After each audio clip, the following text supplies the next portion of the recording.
escrito é mio foi trayer todo lugar a poder a virgem a quem quer valer. E o milagre foi assim, uma mulher morava aí, que seus filhos como aprendi, em pouco tempo foi perder.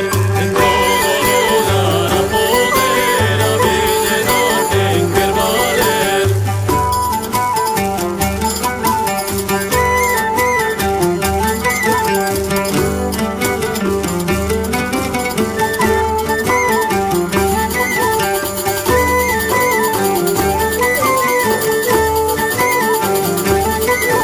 Do postremeiro que morreu, tan gran coitade le prendeu, que a boca se ensandeceu e fillos así a dizer: ai, Madre de Nostro Señor, pero eu son o pecador, dame este meu fillo menor vivo, se te llad sen prazer. E 2 días o te vento, chorando muy de corazón, rogando con gran devoción, atendendo seu ben facer. En todo lugar a poder a virgem a quen quer valer. Depois viu que non resurgiu,